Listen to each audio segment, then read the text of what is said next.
Black here from Castle Black Gaming, where I get right to the point with all of my guides so you can get back out into the verse. Today I wanted to go over a ship that I see a dedicated following for with a couple of really solid builds, and that is the Anvil Hornet, and the variant I tried out was the F7C. Please make sure you sub and like my videos as well, and if you want to come out and discuss the game with me directly, I am active in my Discord channel and have started streaming on Twitch with my current streaming schedule up now, so come watch me live and join in the fun conversations we have while playing. Alright, so on to the build. As always, I go over the systems first and the weapons last, and I include graphics on the screen so that you can pause the video and keep the overlays on the screen so you can easily see the locations, price, and quantity as an easy reference. So for the shields, I recommend 2 of the size 1 palisades, which you can find at Crew L4, and the other locations listed on this swanky graphic. The quantum drive I recommend is our old favorite size 1, the Atlas, which you can pick up at her L5, and as always, it is one of the first recommended pieces to buy because it will get you around the verse a lot faster than what comes stock, and time is money. Now the last 2 pieces can sometimes be needed and other times are something you can skip. That is, at least until they do a ship component rework where they make the power plant and coolers relevant, but as of now they are sort of hit or miss, and if you find yourself struggling with powering your weapons or engine, so like having all laser repeaters, you might be running low on power or overheating more, so you might see some help there, but otherwise I would hold off, especially on the coolers. But regardless, here is what I would recommend you buy if you decide to do so. For the power plant, I recommend the JS300 found at her L2. The price isn't too bad, but still optional.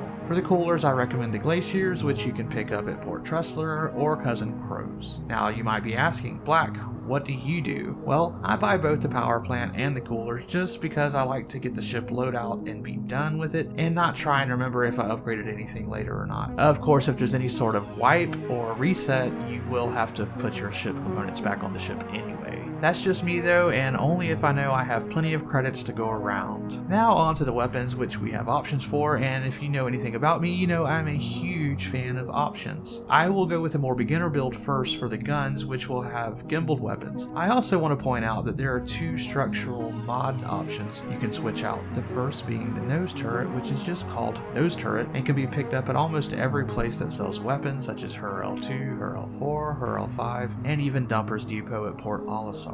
This turret allows you to go from a single size 3 fixed gun to 2 size 1 gimbaled guns. The other option is the top turret, which you can purchase the C4 160F ball turret, also at Dumper's Depot on Port Olisar, and with this ball turret you can swap to 2 gimbaled size 2 weapons. I recommend you picking these up no matter which of the 2 builds you go with, as they will provide more DPS overall. Alright, so but what guns to put in these hardpoints? Now the first build might be more for beginners, but many people seem to rave about it and how fun it is to fly, so here it is, and this is what I recommend for most to use. In the nose, put 2 DRXJ1 distortion repeaters, which you can pick up at her L2. These will help knock the shields down so your other weapons can get more hits in. The 2 wing guns I recommend are the size 3 CF337 Panthers, which you can pick up at her L2 as well. Now for the 2 guns in the ball turret, go with 2 of the CF227 Badger laser repeaters, which you will need to pick up at Crew L5. Remember that the nose and ball turret guns are gimbaled, so these will help you get more hits in while your wing guns are fixed and will rely on your flight skills. Now if you prefer not to use a distortion cannon, you can swap it for 2 of the CF117 Bulldogs to have a complete set of laser repeaters. That choice is yours.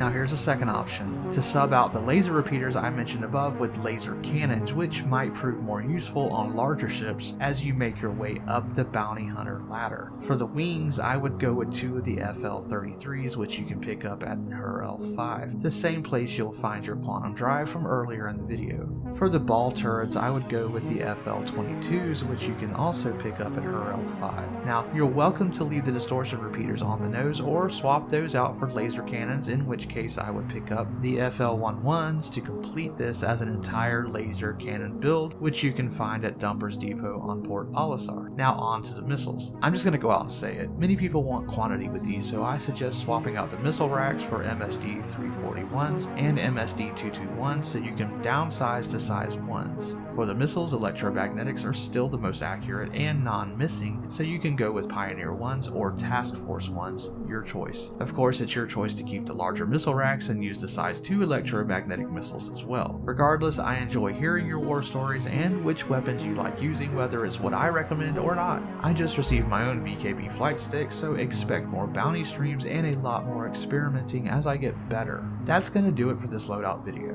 Remember to be kind to your fellow gamer, don't waste good wine on rude people, and stay positive, citizens.